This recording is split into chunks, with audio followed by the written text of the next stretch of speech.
राधा राधा श्री वृंदावन धाम की श्री सतगुरुदेव भगवान की।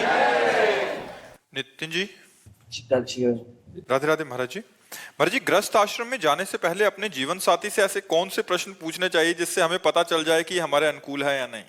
भगवान से पहले प्रार्थना करनी चाहिए। आपके प्रश्नों से क्या होगा? हम गलत उत्तर दे दें तो क्या आप मान लेंगे? मान लो जैसे हम आपसे पूछ रहे हैं, आप ब्रह्मचर्य हैं, आपने कभी किसी को नहीं स्वीकार किया, तो आप कहेंगे मैंने किसी को नहीं स्वीकार किया, तो झूठ भी तो बोल सकते हैं। तो हमें भगवान से प्रार्थना करनी चाहिए कि हे भगवान, मुझे ऐसा जीवन साथी दो जो हमारे मनोनुकूल हो और धर्म के अनुसार चले। भगवान, अब तो बड़ा कठिन है, अब तो ऐसे जीवन साथी मिलने ही कठिन है, क्योंकि एक बच्चा 4 लड़कियों से संबंध बना चुका है, एक लड़की 4 बच्चों से संबंध बना चुकी है। बॉयफ्रेंड किया, ब्रेकअप, फिर दूसरे से फिर ब्रेकअप, तीसरा बॉयफ्रेंड है, बोले चौथा बॉयफ्रेंड है। तो ये व्यभिचार प्रवृत्ति जिसकी बन चुकी है, वो भला एक पुरुष में कैसे टिक पाएगी?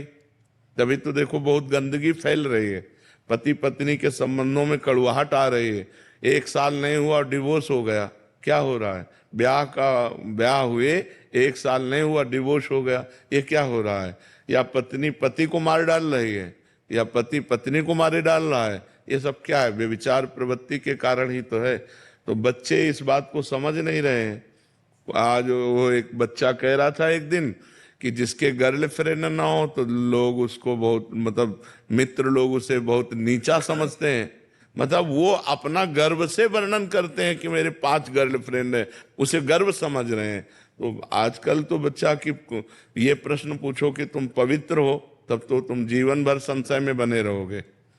भगवान से प्रार्थना करो, पहले तुम पवित्र हो, पहले अपने को ब्रह्मचारी बनाओ और फिर भगवान से प्रार्थना करो कि हे नाथ, मुझे ऐसा जीवन साथी दो जो हमें धर्म के अनुसार आप तक पहुंचा दे, भगवत प्राप्ति करा दे, ऐसा जीवन साथी दो।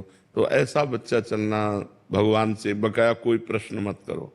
और जब हमने हाथ पकड़ लिया और हाथ समर्पित कर दिया, तो फिर दूसरे की तरफ देखे ना, अपने पति पत्नी से प्यार रखे, यही हम चाहते हैं। बाद में नहीं तो फिर जीवन बर्बाद हो जाएगा। अब तो भगवान से ही प्रार्थना करो कि वही सही मार्ग में हमें ले चलने वाला साथी, जीवन साथी दे, तो भगवान ही कृपा करे। नहीं तो बड़ा अपवित्रता फैल रही है, नशेबाजी, चाहे बच्चा हो चाहे बच्ची, व्यभिचार, ये खूब फैल रहा है, खूब फैल रहा है। ये बड़ी हानिकारक है। हमारे भारत देश में पवित्रता पूर्वक गृहस्थ धर्म निर्वाह करने की जो पद्धति है, उससे बिल्कुल खिलाफ पद्धति चल रही है। खुशी। राधे राधे महाराज जी। महाराज जी, जब मन में संदेह या विश्वास की कमी हो तो क्या करना चाहिए? नाम जप। नाम जप से बुद्धि पवित्र होती है, पवित्र बुद्धि से संशय का नाश होता है, पवित्र बुद्धि में ही विश्वास जागृत होता है।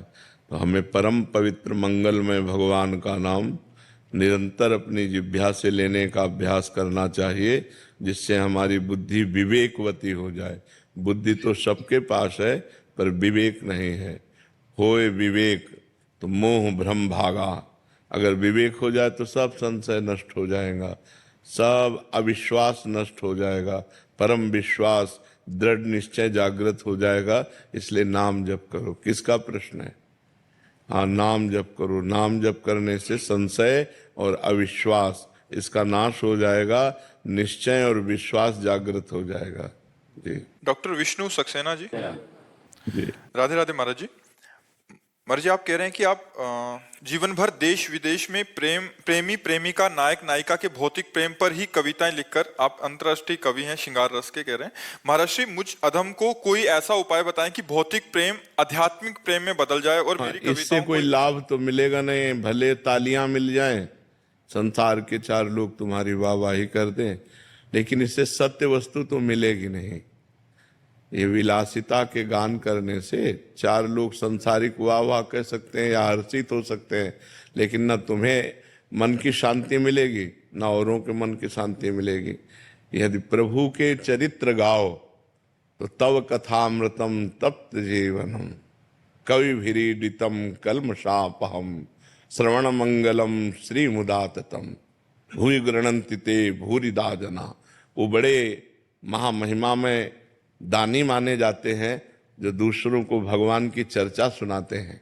कल्मषापहम, भगवान के पावन चरित्र सुनते ही हृदय निष्पाप होने लगता है, जीव को मंगल की प्राप्ति होती है, आनंद की प्राप्ति होती है। तो हमें लगता है कि सबसे बड़े नायक भगवान हैं और सबसे बड़ी नायिका उनकी प्रिया जी हैं।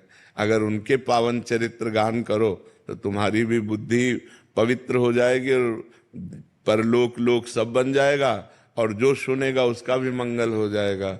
तो अब सुधार कर लो, नाम जप करो और भगवान के सिया राम, राधे श्याम, शिव पार्वती इनके पावन चरित्रों का गायन करो, जिससे तुम्हारी वाणी पवित्र हो जाए, लोगों के कान पवित्र हो जाएं और जीवन दोनों का मंगलमय हो जाए, कथन करने वाले का और श्रवण करने वाले का। ये पांच भौतिक शरीरों की सुंदरता क्या, जो क्षण में नष्ट हो जाए उसका क्या गान करना। ये मलमूत्र का भांड शरीर, इसका क्या गान करना।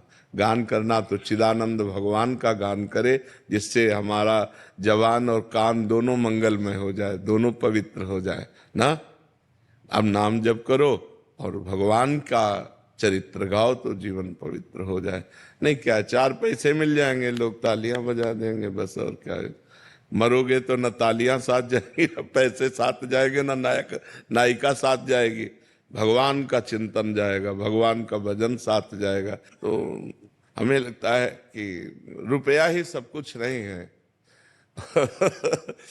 भगवान के सहारे हो जाओ और भगवान का यश गाओ तो लोग परलोक सब। थोड़ा कभी बीच में किसी भक्त का पावन चरित्र गा दिया या किसी का तो चलेगा, लेकिन प्रारंभ और अंत ये भगवान से हो तो बीच वाला सब भगवान ही माना जाएगा, क्योंकि हर स्त्री पुरुष के रूप में भगवान ही विराजमान है। हमारी बात समझ रहे हो। अगर अपने प्रोग्राम का प्रारंभ करो भगवान से और अंत करो भगवान में और बीच में नायक नायिका का कर दो तो भी चलेगा। नहीं, प्रारंभ भगवान से करता हूँ। हाँ, क्योंकि भगवान के बिना जीव खुलना ठीक नहीं है।